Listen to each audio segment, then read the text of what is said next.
안녕하세요, 박미수 원장입니다. 항상 구독해 주시고 좋아요를 눌러 주셔서 진심으로 감사드립니다. 오늘은 우리 몸의 면역에 대해서 말씀을 드리려고 하는데요.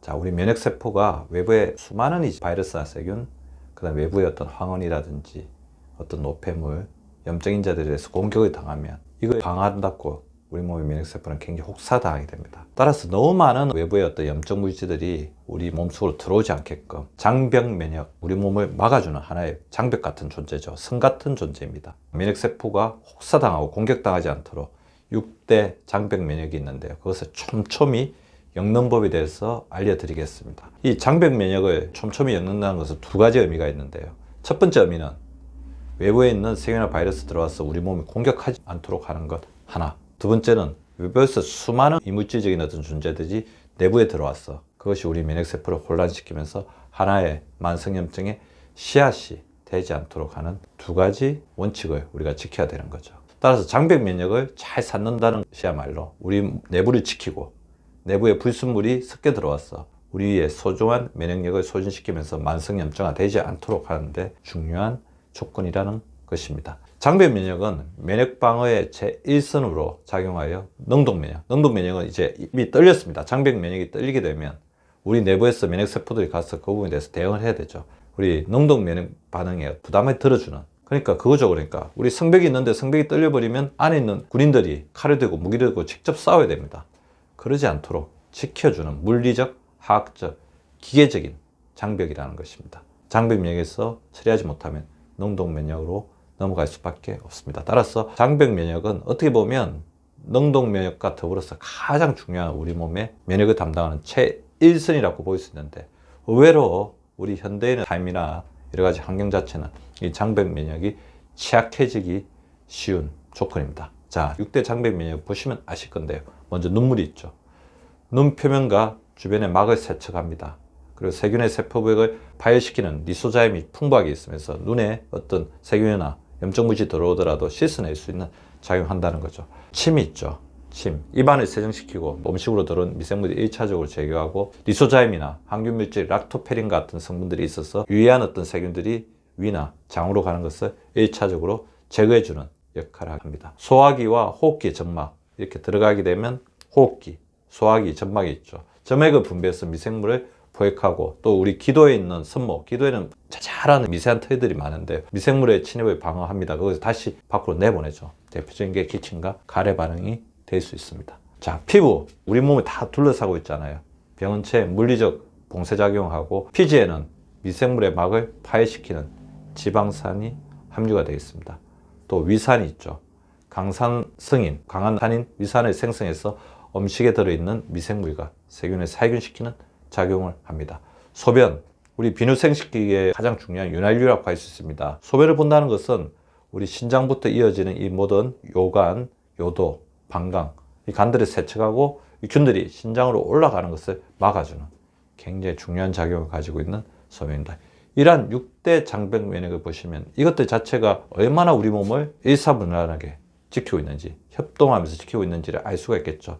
따라서 6대 장벽 면역을 잘 지키는 것이야말로 우리 몸의 면역력을 지키는 가장 중요한 그리고 최우선적인 책무라고 할 수 있는데 의외로 이렇게 장벽 하나가 무너지더라도 우리 몸은 심각한 감염이나 염증에 시달릴 수 있습니다. 이것을 막아내는 것이 무엇보다 중요하죠. 자, 장벽 면역을 촘촘하게 하는 전략. 먼저 눈물입니다. 눈물이 나와야 되죠. 나오지 않는 것 자체가 가장 큰 문제점이겠죠. 안구건조증을 예방하는 게 굉장히 중요합니다. 그래서 제가 항상 충분한 수분을 섭취하라고 말씀드린 것도 그런 이유고요. 그리고 눈을 시간 날 때마다 깜빡여 주십시오. 자, 이거 스크린을 보고 계신 분들 보면 눈을 거의 깜빡이지 않으세요. 안구건조증이 될 수밖에 없다는 거죠.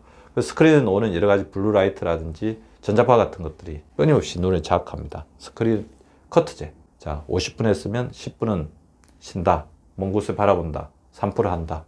그래서 집중해서 연속해서 스크린을 계속해서 들여다보는 것은 눈물을 말리는, 보호막을 없애는 최악의 행위라는 것을 알아주시기 바랍니다.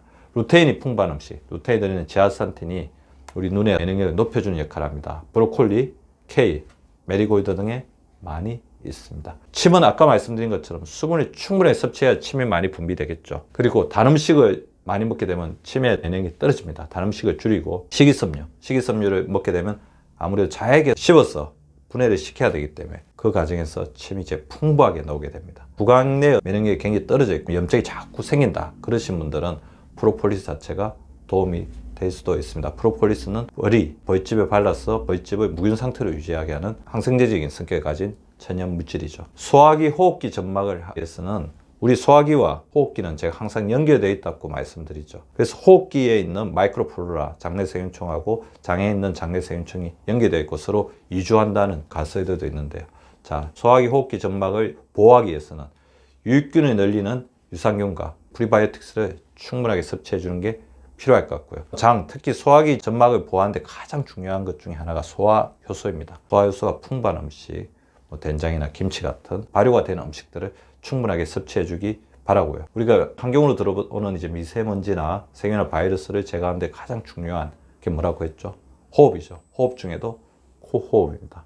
자, 코로 호흡해서 우리 기관지가 따뜻하고 살균된 상태로 우리 공기를 들이마실 수 있도록 코로 호흡하는 것을 끊임없이 연습을 해주시기 바랍니다. 지금 한번 해보시죠. 코로 들이마시고 입으로 내쉽니다. 535 코호흡 훈련을 같이 해주시면 도움이 될 것 같습니다. 피부는 건조증으로부터 보호가 돼야 됩니다. 그래서 피부를 보호하는데 가장 중요한 비타민 아시죠?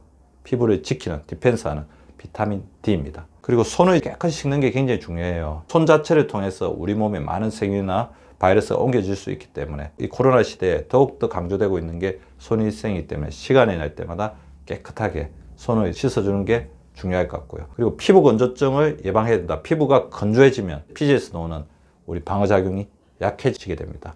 피부 건조증을 예방하는 보습제와 목욕방법 제가 이전에 한번 알려드렸습니다.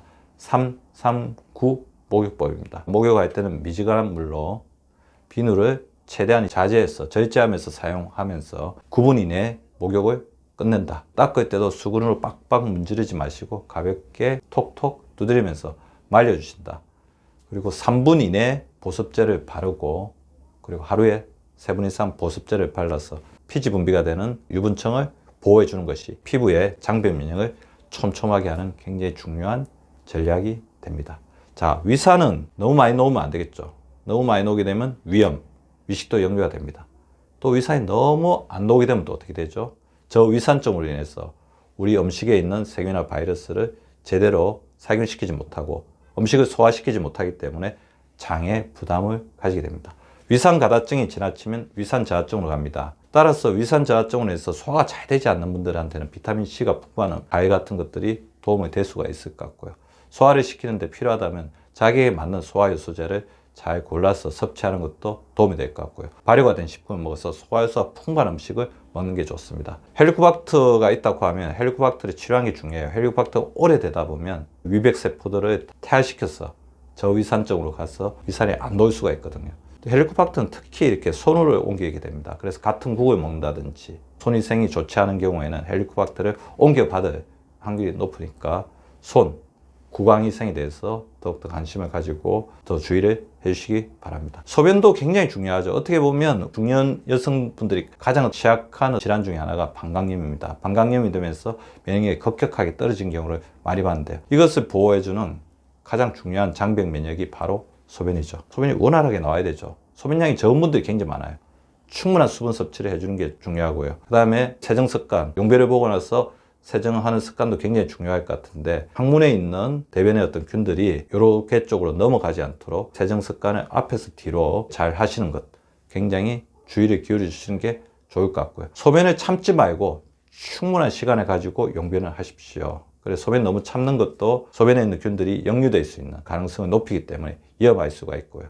그러니까 용변을 너무 이제 급한 시간에 끝내다 보면 이분 자체가 충분하게 세척 효과를 가지지 못하는 경우가 있습니다. 변비를 예방해야 되겠죠.